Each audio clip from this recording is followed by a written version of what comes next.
here. I'm ended up connected in many ways to a lot of things that happened here. So, number one, Tel Aviv University. I'm a graduate of Tel Aviv University, and I'm a member of the board of governors of Tel Aviv University, and I happen to speak to many of the friends of Tel Aviv universities in different countries, and I'm excited to be here. And earlier this morning, I learned that his cousin is actually not just a good friend of mine, but also an investor in some of my startups. And so this is also very interesting. Turns out to be a small world after all. But I would like to refer to the fear of failure that we discussed and give you an example. Actually, maybe even two examples. So the first one, and this is statistically proven, the likelihood of second-time entrepreneur to be successful is 5 times higher than the first time. And it doesn't matter what happened on the first time. So even if they fail, they learn so much that they're likely to be much more likely to be successful in the second time. But I have 5 children, and one of them is 23 years old, and he was in the Israeli army, and a year and a half ago he finished his service there, and the day after he started a startup that's a spin-off, by the way. And the story about this guy is when he was at high school, and it was the time of the final exams, and one day I asked him, okay, so next week is the final exam in math, and what do you plan? And he said, I think I'm going to get 90. So 90%. And I said, you know, you're smart enough to get 100. And then he said, you know what? In order for me to get 100, I need to work all week long.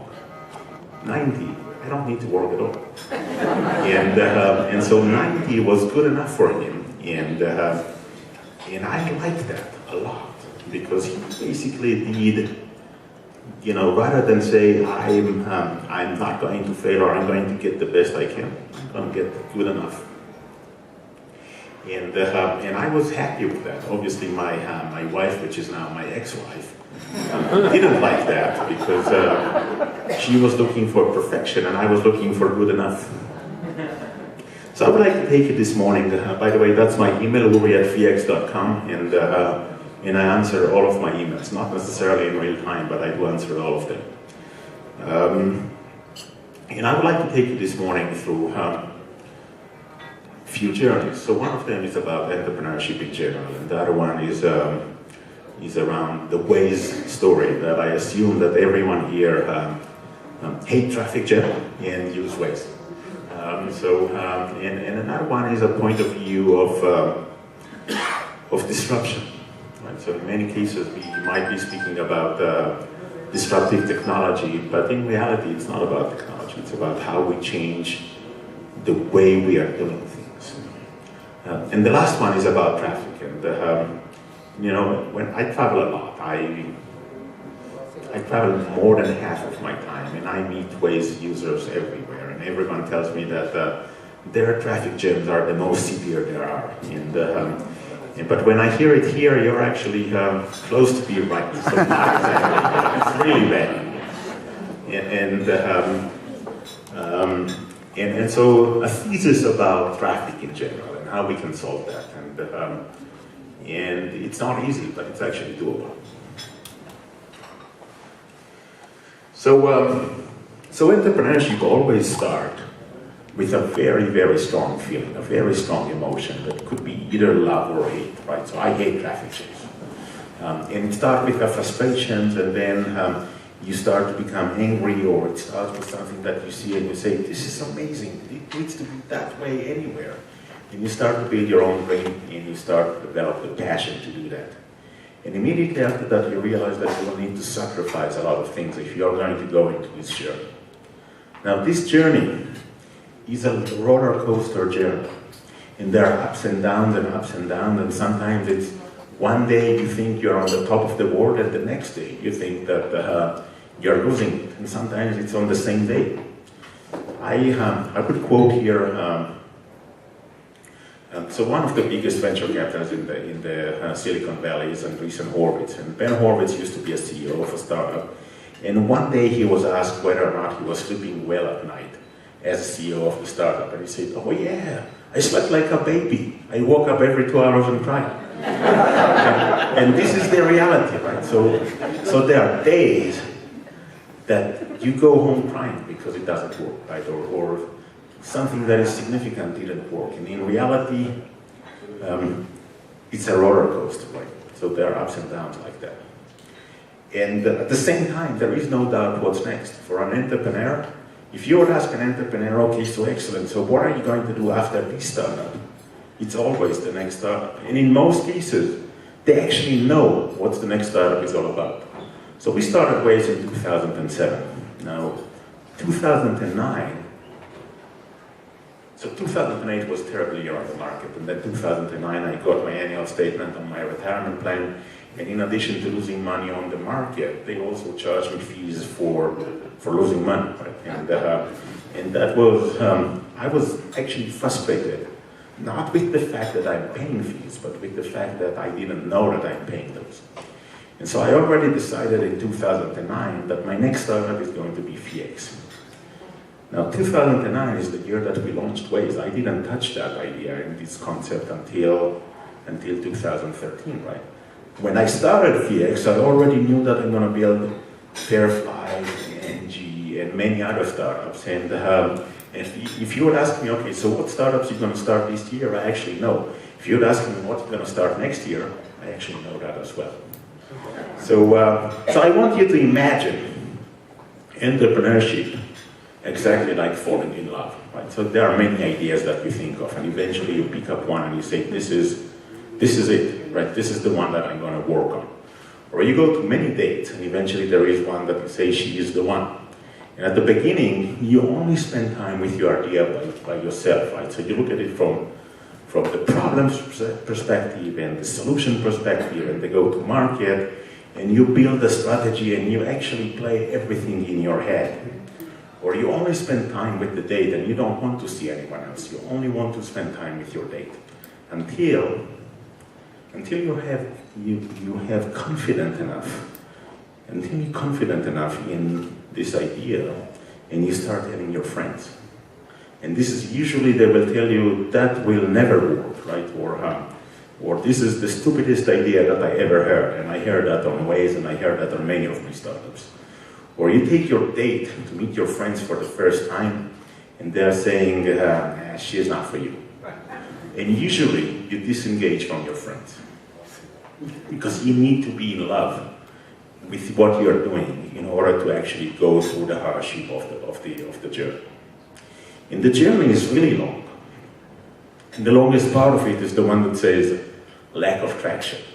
This is usually when theory meets the reality, right? So this is usually what happens is that up until that moment, the theory is the one that is working and the thesis seems to be working and everyone accepts the story except the fact that it doesn't work, right? And this is a very long period of time that you have no traction, that you want to believe that this is it, but it's not. And so you imagine that as trying to cross a desert, right? So imagine yourself in the middle of the desert and there is only sand around you, and you walk all day and there's still only sand around you, right? And you go to sleep and you wake up in the morning and there's still only sand around you.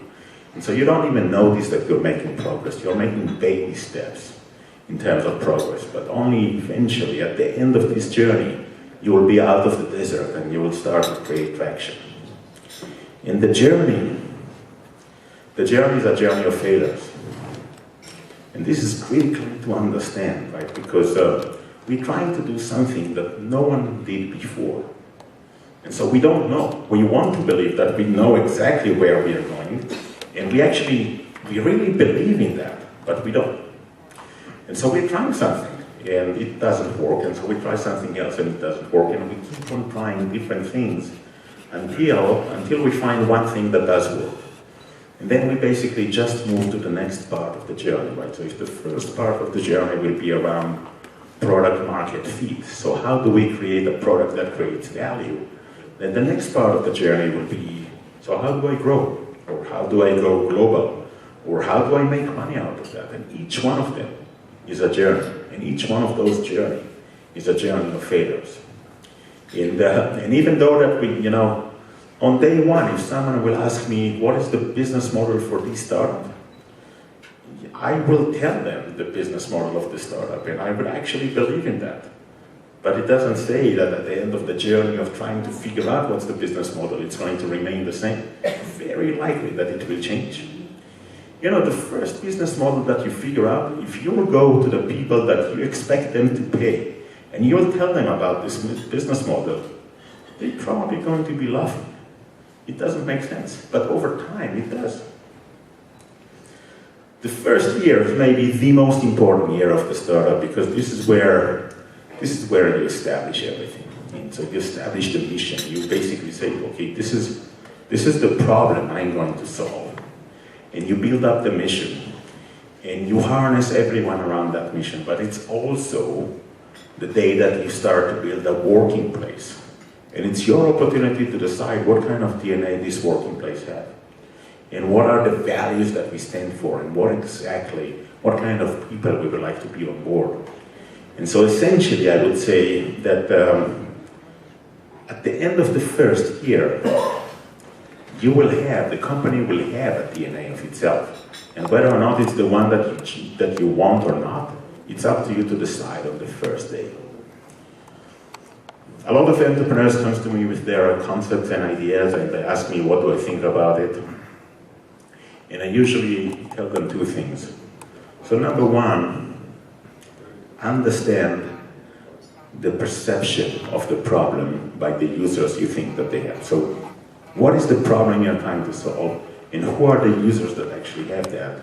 And now understand their perception. Number two, if you think you're going to make a change, then let me ask you that. How the market will change if you are successful? So what is the impact that you're going to make? And if you don't know to answer that, it's not big enough. There is no impact. If you don't dream about the impact that you're going to make, there is no impact.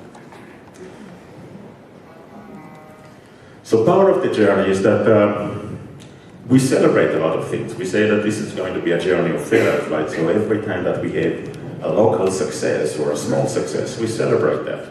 So I want you to imagine the budget of a startup that have, okay, this is what we're going to pay for people and operation and marketing and celebrations, right? So a lot of tequilas and margaritas. Very, very important, right? And then you celebrate the first user and the first version and the first time that someone writes on you on the paper and the first of everything. But much better than that, if someone is suing you for patent infringements, that means that someone cares about what you're doing, that you're starting to make an impact, because no one will do that if they don't care, right? But if they care, then that means that you're starting to make something significant. So 2 months ago, the CEO of one of my startups called me up and said, we just got a letter of cease and desist, and I know that I should be celebrating, but what do I do next? And by the way, I told him that, okay, this is what we're going to do. First of all, you wait for me for the celebration, and I'm coming over, and we're going to open a bottle of champagne. And then what we do next is that we sue them back. And now we are on common ground, and we can start a dialogue. The best is when people actually thank you for what you have done for them. Then you know that you have created value. So really thank you for all the people here that told me that I'm helping them with Waze. And this is really amazing for me, because I know that I've created value. And I know that I've made an impact, and I know that this is significant. And by the way, Mexico City is one of the most important cities in terms of Waze, because traffic jams here are pretty bad, and there are a lot of cars, and nearly everyone that I hear in Mexico City that is driving is actually using Waze. So I want you to give you a perspective of a startup journey, a very, very abstractive way to look at it. So we're looking for a problem. We're looking for a problem that it's worth solving, something that the world is going to be a better place if we invest in. Then we're looking for the users of that problem. And what we really want is their perception of the problem. Because otherwise, if we don't speak with our users before, we end up with building a solution to ourselves. And so I'm an excellent sample of one person. This is it, right? If I want to get something to understand better the problem, then I need to speak with people that I tend to believe that they actually do have that problem. And after I understand the perception of the problem, only then I can go ahead and build a solution.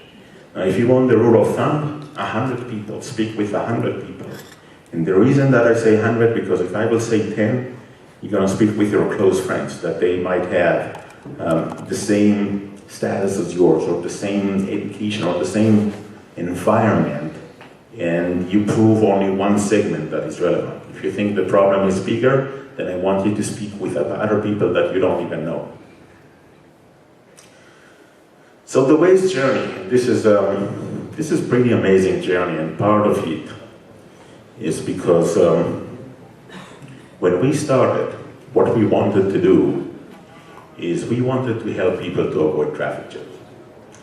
And in order to do that, we needed a lot of people that will be traveling on the roads so we can figure out where all traffic jams are and then let people know where traffic jams are and avoid them. Okay, so we need a lot of users. In order to get a lot of users, we need free app. So the idea that we will have expensive or app for sale and people would need to pay for that is not going to bring you a lot of users. It needs to be free. Now here is the real problem for us. If we want the application to be free, then we need to have a map. Now at the time, the digital maps were very, very expensive. So the business model that you are going to pay a lot of money in order to buy maps and then give away for free the application is not a good business model. It will never pay out. And so we actually needed to build our own map. And so the magic of Waze is that Waze builds its own map. And when we started, that was the map of Tel Aviv, blank page. That was the map of Mexico City when we started. There was nothing on the map, nothing, absolutely nothing. You would open up the application and you are there by yourself. And when someone drove, we collected the GPS data from the device, and if we will take this GPS data and we will draw that on the blank page, this is what we will get. Now, if we will start to take that from a lot of drivers, we are starting to get something that looks like a map, right? So if I will tell you that this is a traffic circle in the middle, it looks like a traffic circle, and it actually is a traffic circle. And you can even tell the difference between a main road and a street. And if there is an intersection that no one is making left turn, then no left turn is allowed, right? That's pretty easy to understand. So there were a few computer science here, right? So where, okay. So this is really easy, right? In computer science, if I can describe that, we can build it. And so if there is a road that no one is going, so there are 100 people going into one direction and no one else coming the other direction, that will be one-way street, right? If there is a road that there are 100 people going into one direction and only 2 coming the other direction, that turns out to be one-way street in Tel Aviv. So this is, by the way, how we ride. If you come over, then please take that into consideration. So, and this is the important part. I just described how to take all this data and create a map, and this is exactly what we did. We built a server that takes all this data and generates a map out of that. Now you can barely see that, now you can see better. And then we enabled map editing tools that allows people to provide us with street names and house numbers and points of interest and additional information that makes the map fairly complete. Now at this phase, once the map is complete, and we have drivers that are driving slow, then we can figure out that there are traffic jams because we collect the GPS data and we know where they are and how fast they are driving. And if we have a lot of drivers all over, then we can figure out where all traffic jams are and start to route people to avoid the traffic jams. So this is really the magic of Waze. And then reporting on speed traps and police and other interesting stuff. By the way, I did not receive a speeding ticket since 2008. So very important to use Waze when driving. So this video is actually showing how the map was created in a few places in Eastern Europe. And we can see the date, beginning of 2010. And it took about 6 months for the map to become good enough. Now this is important, right? Waze is free and good enough. If you're free and good enough, you win the market. The biggest enemy of good enough is perfect. Someone else that will try to build something that is perfect is going to lose to the market leader that will be simply good enough. And the good enough is very, very important because a lot of people that I meet and tell me that they build a product, but the product is not ready yet. And for me, product development actually starts after you launch. Because beforehand, you don't learn anything new, right? If you're in the lab, you don't learn anything new. If you launch and you start to get feedback from users, you're starting to learn faster. And when you learn faster, you simply move faster. And the result is that you actually get to the level that is good enough faster than anyone else. So the journey started essentially at the end of 2006, and this is where the CTO of Waze, Uri, built the first version of Waze, or at the time it was called something completely different, on a PDA. PDA, remember what a PDA is? So a long, long time ago, there were dinosaurs, and then PDAs, and then Nokia phones, and by the way, I just noticed that there is a Nokia conference on the other room, so maybe this is and today we are in a very, very different world, and I want you to think about that, because this is the pace of innovation, right? 10 years ago, PDAs. 2009, the first version of Waze running on Nokia phone. So that means that 10 years from now we will be using something different than iPhones and Android phones? If I will be here 10 years from now and we will meet again, I will need to remind you that remember that 10 years ago we used to have iPhones and stuff like that. This is how fast changes happened in the market. And really, if you think about it, okay, so how old is Facebook, right? How old is Uber? How old is Google or Amazon? 20 years. This is it, right? So they were not even here 20 years ago. My first email is, so not a work email, but an internet email, is from 1995. That's Yahoo email, right? So Yahoo was the market leader of the internet at the time, Yahoo and AOL. Where exactly they are today? So 2007, we teamed up, Ehud, the CTO, Amir, the VP R&D, and myself, and we decided that we're going to take this concept from a PDA into a smartphone, and so we will have real-time traffic, and we can help people to avoid traffic jams. And so 2007 is the born of Waze. At the time, we called that link map, and only later on we changed the name. And we built the story. And we know exactly what we want to do, and we had the dream, and we were in love with the problem, and we were in love with what we are doing. And then we went fundraising. And so we, just putting things into perspective. So in Mexico last year, there were 500 funded startups. 500 funded startups in Mexico in 2016. And there are 120 million people in Mexico, or approximately that number. In Israel, there are 8 million people. Last year, there were 2,000 funded startups. Right? So much more than that. And the venture capital in Israel is dramatically bigger than it is in Mexico. And so we went to venture capitals to try to raise capital for what we are doing. And this is where they told me that this is the stupidest idea that you ever heard. Right? So we go to the first one, and they say no. And we go to the next one, no, and no, and no, and no. I heard so many no's from investors that this is much more than what I heard from girls that I tried to date. And And someone told me that there are 100 different ways to say no. And I heard them all. And eventually we were able to raise capital only at the beginning of 2008. And this is where we started the company. And we started the company, we brought people on board, and we started to build a product that we launched only at the beginning of 2009.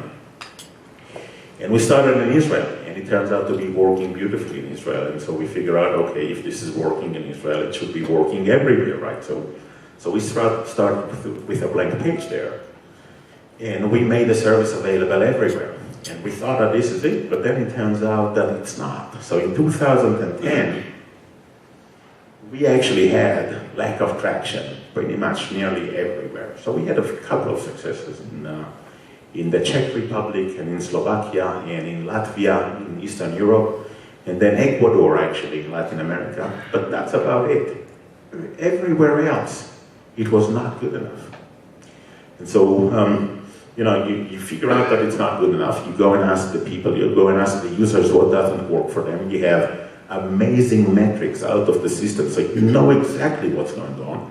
And you take all this data, you go back to the drawing board, you build the next version that solves everything, and you release that next version, and you know that this is it, and it's not.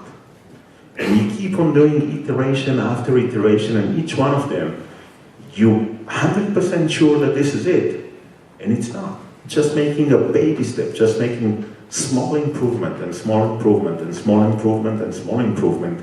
And it took us the whole year of iteration until we got to the level that it's actually becoming good enough. And it was first in LA. So I know that traffic jams here are more severe than they are in Los Angeles, but Los Angeles is the city with more cars than any other city on the planet. And so that was the first place that it was turned out to becoming good enough. And then if we're looking at the US, it was San Francisco after that, and Atlanta, and Washington, DC, and New York, and Chicago, and one metropolitan after the other. And in Europe, it was Italy first, and then Netherlands, and France, and Spain, and Sweden, and one country after the other. And here in Latin America, it was actually Chile was the first one, and Colombia, and then Brazil and Mexico, and then many places in Central America, and Argentina was recent because data plans were expensive at the time, or they were expensive for a long period of time. So, and in Asia, that was Indonesia and Malaysia and Thailand and Vietnam and a lot of places that it didn't work. It didn't work in Japan, it didn't work in China, it didn't work in India. Each one for a different reason, right? So Japan, the model of Waze is that it's good enough, right? And part of it is because most of the countries in the world, the house numbers are geographically ordered, right? So you start from small numbers and you go all the way to large numbers, right? If this is the US, then every block is 100 numbers. If this is most of the countries, odd numbers on this side of the street and even number of this side of the street, starting from 1 and going all the way up. So if you have enough houses, just a few houses, it's actually good enough for you to bring people to be close enough, right? But in Japan, the house numbers are chronological order. So the older house in the neighborhood is house number 1. And the second one could be miles away because it's the second oldest house. And so Waze was never going to be good enough there. China Waze was illegal because we allowed the people to actually create the map, and the Chinese government don't want anyone else to create the map except themselves. And India was interesting for a different reason. At the time, if you had a smartphone, you also had a driver. So you don't drive, you sit on the back seat and you don't care. So that was, 2010 we figured out the problem. 2011 we started to see how things are becoming good enough, and we reached critical mass in many places.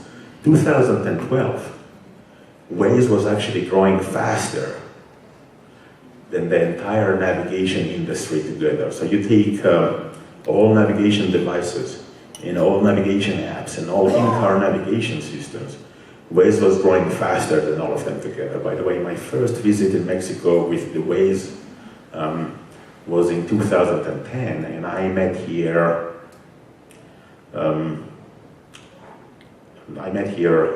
the CEO of Destino GPS that was building a navigation device that you might even had one at the time.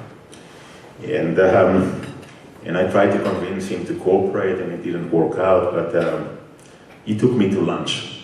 And then the first thing that he ordered is like 3 deeps of hot sauce, right? And the first one he say, okay, this is not really spicy. This is for Americans, and this is okay for Israelis. And then this one is only for real Mexicans.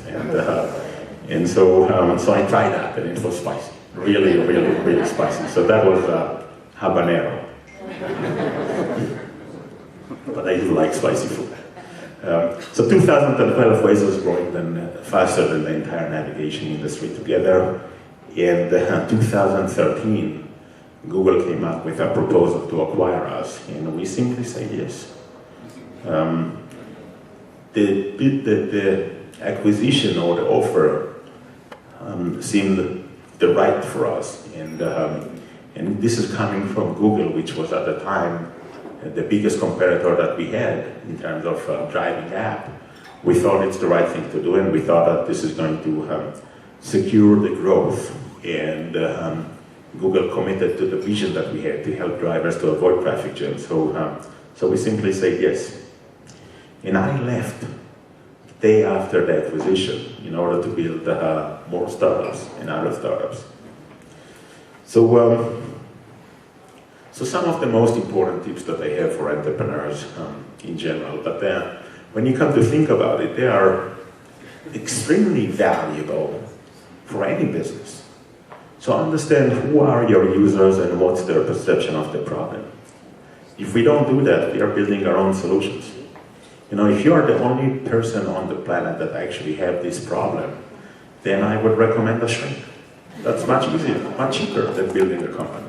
But if a lot of people have this problem, you actually have something that is pretty unique and pretty simple. Making mistakes fast, we mentioned that the biggest enemy of good enough is perfect. And we really want to make them fast in order to learn faster. And if we learn faster, then at the end of the day, we move faster than the competition.